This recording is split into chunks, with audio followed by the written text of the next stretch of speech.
नमस्कार, lead India के इस वीडियो में आपका बहुत बहुत स्वागत है। दोस्तों, आज के वीडियो का टॉपिक है कि आपने कुछ ही दिनों पहले मैंने आपको एक वीडियो बनाया था और बताया था जिसमें कि क्या आर्य समाज से जारी होने वाले सर्टिफिकेट इनवैलिड हो गए हैं, क्या आर्य समाज जो सर्टिफिकेट इशू करता है उसकी वैल्यू खत्म हो गई है, वो फर्जी होते हैं। इस पर मैंने आपको डिटेल में सुप्रीम कोर्ट के आदेश के बारे में बताया था। उसके बाद से कई सारे प्रश्न हमारे दर्शकों ने पूछे हैं और उन सभी प्रश्नों को लेकर के मैं यह एक वीडियो बना रहा हूं, जिसमें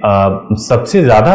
जो पूछा गया कि क्या लव मैरिज करने वालों के लिए सुप्रीम कोर्ट ने कोई नया आदेश दे दिया है और उस आदेश को हम किस संदर्भ में देखें और किन लोगों को नुकसान होने वाला है। देखिए, सबसे पहली बात यह है कि हमारे देश में आज भी लव मैरिज बहुत होता है। आप हालांकि अरेंज मैरिज के मुकाबले आज भी लव मैरिज का जो परसेंटेज है आप 1% या 2% मान सकते हैं जो हमारे देश में होता है। ज्यादातर शादियां आज भी जो होती है वो अरेंज मैरिज ही होता है, लेकिन लव मैरिज में भी 75% जो मैरिजेज होते हैं वो केवल और केवल जो कस्टमरी मैरिज होते हैं या मंदिरों से शादी कर लिया या केवल ऐसे ही शादी कर लिया, उसको कोर्ट में नहीं रजिस्टर्ड कराया जाता है। और डे बाय डे हमारे हेल्पलाइन नंबर पे ऐसे हजारों हजार हम ओवर द टाइम देखते हैं कि कॉल आता है जिसमें पूछा जाता है कि 10 साल पहले हमने लव मैरिज किया था लेकिन हमारे पास लव मैरिज करने का कोई प्रूफ नहीं है, तो क्या मैं अपनी वाइफ को छोड़ सकता हूं, या वाइफ मुझे छोड़ करके किसी और के पास चली गई है तो मैं कैसे क्लेम करूं कि वो मेरी लीगल वाइफ है, जबकि वो कह रही है कि हम लिव इन रिलेशनशिप में केवल रह रहे थे। तो अब अगर लव मैरिज करना है तो सुप्रीम कोर्ट के नए आदेश को हम किस तरीके से इंटरप्रिटेशन कर सकते हैं और उनमें किन बातों की सावधानी आपको रखनी चाहिए। देखिए, सबसे पहली बात तो यह है कि लव मैरिज करने का प्रोसेस सबको मालूम है कि 2 तरीके से हो सकता है। एक, आप घर से निकलें और मंदिर में जाएं, वहां पे आप शादी कर ले कस्टमरी तरीके से, या फिर मुस्लिम है तो निकाह कर ले, क्रिश्चियन है तो क्रिश्चियन तरीके से आप शादी कर लें। लेकिन क्या कस्टमरी तरीके से यानी केवल रिचुअल परफॉर्म करा करके आप शादी कर लेते हैं तो क्या वो पूरी तरीके से सेफ है एक कपल के लिए? क्या वो पूरी तरीके से एक लड़की को प्रोटेक्शन देता है? क्या वो पूरी तरीके से क्या आपको एज ए हस्बैंड और वाइफ होने की मान्यता देता है? क्या कोर्ट में ये मामला जाए तो उसको चैलेंज किया जा सकता है? मैं आपको बहुत सारे मामले बता सकता हूं एग्जाम्पल के तौर पर।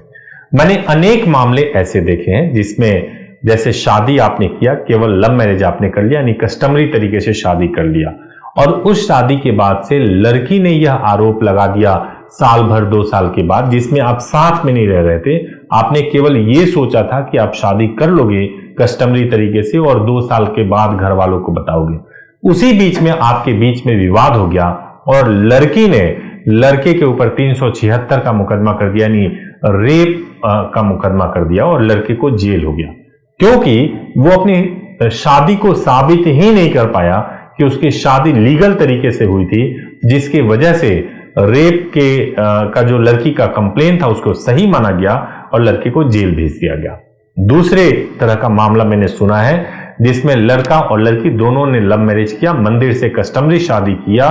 और 6 महीने के बाद ही जैसे घर वालों को पता चला, लड़की के घर वाले उस मंदिर के पास गए और उन्होंने उस पर दबाव बनाया और मैरिज सर्टिफिकेट को फाड़ करके फेंक दिया गया और मंदिर ने कोर्ट में आकर के किसी भी तरह से गवाही देने से मना कर दिया। तो आप दोनों का लाइफ वहां पे किसी न किसी तरीके से खराब हो जाता है और किसी न किसी तरीके से ऐसा हो जाता है कि ना आप आगे बढ़ सकते हो ना आप पीछे जा सकते हो। एक बहुत ही दुविधापूर्ण और बहुत ही एक ऐसी स्थिति पैदा हो जाती है जो आपके लिए बिल्कुल अच्छा नहीं होता है। तो दोस्तों, अगर आपको लव मैरिज करना है तो कभी भी अपने दिमाग से ये बात निकाल दें कि केवल कस्टमरी मैरिज यानी केवल मंदिर में या आर्य समाज में शादी कर लेने से आपकी शादी वैलिड हो जाएगी, ये बिल्कुल अपने दिमाग से निकाल दें। हो सकता है कि आप आर्य समाज की शादी इसलिए भी करना चाहें या केवल मंदिर की शादी या आर्य समाज की शादी इसलिए भी करना चाहें कि कम फीस में या कम समय में हो जाएगा, लेकिन कम फीस और कम समय का लालच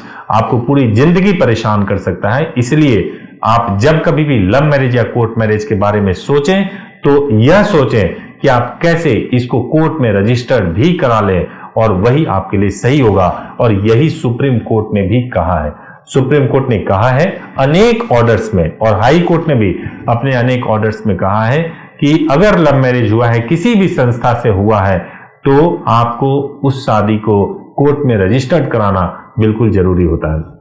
अगर कोई कपल केवल मंदिर में शादी कर ले या आर्य समाज में शादी कर दे और हाई कोर्ट में भी चला जाए प्रोटेक्शन के लिए, तो उस समय भी हाई कोर्ट समय देता है कि आप इतने समय में आप अपना मैरिज रजिस्टर्ड करा लो, तभी आपकी शादी मान्य होगी। तो ये वीडियो ऐसे कपल के लिए है जो शादी करने के बारे में सोच रहे हैं, लेकिन ये डिसाइड नहीं कर पा रहे हैं कि केवल उनको लव मैरिज करना है या केवल उनको लव मैरिज कर लें या केवल आर्य समाज में मैरिज कर लें या कोर्ट से भी उसको रजिस्टर्ड करवा लें। तो इससे मुझे लगता है कि आपको क्लियरिटी मिल गई होगी, और इसमें किसी भी तरीके की आपको हेल्प चाहिए, आपको कुछ भी कंफ्यूजन है, तो आप हेल्पलाइन नंबर है 8800444555 सुबह 9 बजे से लेकर शाम को 8 बजे तक कॉल कर सकते हैं और जो भी आपके प्रश्न है वो पूछ सकते हैं। दोस्तों, ज्यादा जानकारी के लिए आप हमारी वेबसाइट leadindia.law पर भी विजिट करिए। LEAD लीड INDIA india.law.com नहीं है, .law है। आप .law पर विजिट करिए और विजिट करके आप अपने बहुत सारे वहां पे एडवोकेट्स को देख सकते हैं, अपने प्रश्न पूछ सकते हैं, और अगर आपको ईमेल करना हो तो care@leadindia.law पर ईमेल भी कर सकते हैं। Thank you so much for watching this video. Thank you.